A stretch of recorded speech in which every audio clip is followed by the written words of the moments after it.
Hoş geldiniz. Buyurun. Bütün değerli üyeleri, paydaşlarımız, saygıdeğer basın mensupları,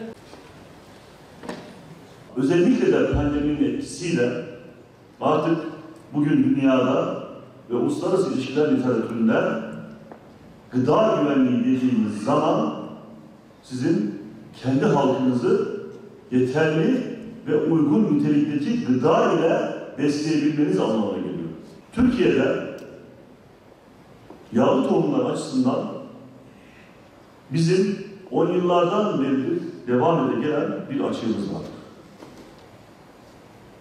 Biz yağlı tohumları kabaca bazı yıllar 3'te 1, bazı yıllarda 4'te 1 oranında ithal etmek gibi bir zorunlulukla karşı karşıyayız.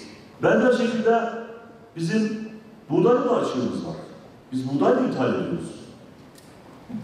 Ama ithal etmiş olduğumuz ham buğdayı işliyoruz, makarna haline getiriyoruz. Yüksek katma değerli bir ürün olarak ihraç ediyoruz. Biz burada kanolayı ve ayçiçeği Batman'ın çiftçilerine önermek istiyoruz. Bu çalışmayı bunun için yapıyoruz. Çünkü buna ihtiyacımız var. Bir tanesi, çiftçilerimizin birim araziden elde etmiş oldukları kârı arttırabilmek için buna ihtiyacımız var.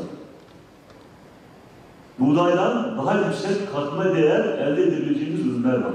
Siz aynı ürünü sürekli tarlaya ektiğiniz zaman aynı ürün tarladan aynı besin öğelerini alıyor. Ve sizin tarlanızı aslında fakirleştiriyor. Toprağın zenginliği yıldan yıla azalmış oluyor. Bir yıl buğday ekmiş olduğunuz yere ikinci yıl yağlı tohum ekiyor olmak sizin sadece elde etmiş olduğunuz geliri arttırmıyor.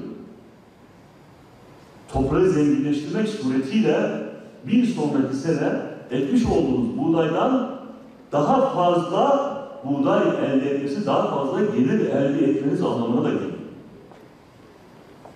Toprağın ihtiyaç duyduğu suni gübreyi belki çok azaltmanız, belki tamamen de ortadan kaldırmanız gibi maliyetinizi azaltıcı bir etkiyi de kendiliğinden doğuruyor. Ukrayna-Rusya Savaşı ile beraber gıdanın değeri daha da önem arz etmiştir. Şu anda dünya 3 tane kritik sektör üzerinde yoğunlaşmış durumdadır. Birisi gıdadır, birisi enerji, birisi de sudur. Ülkemiz de hamdolsun gıdada kendi kendine yetebilen ülkelerden birisidir. Özellikle de stratejik ürünlerimizden buğdaydan ve mercimekte, baklagil ürünlerinde, yem bitkilerinde kendi kendimize yetebilmek durumundayız. Şu anda da yetiyoruz hamdolsun. Fakat yağlı bitkilerde ne yazık ki ülke ihtiyacımızın yaklaşık olarak 4'te 3'ünü temin etmekle beraber kalanını da ithalat yapmak durumunda kalmış durumdayız. Bu çalışmalarımızda da yağlı tohumlara özellikle kanula ve ayçiçeğine farkındalığının artırılması, çiftçilerimizde bilinç seviyesinin uyandırılması, bölge insanımızın özellikle Güneydoğu Anadolu ve Doğu Anadolu bölgesinde diğer ürünlerin münavver sistemine giderek hem toprağı korumak hem de çiftçilerimizin gelir seviyesini artırmak amacıyla Bakanlığımızın da desteğiyle bu çalışmalarımızı düzenlemiş durumdayız.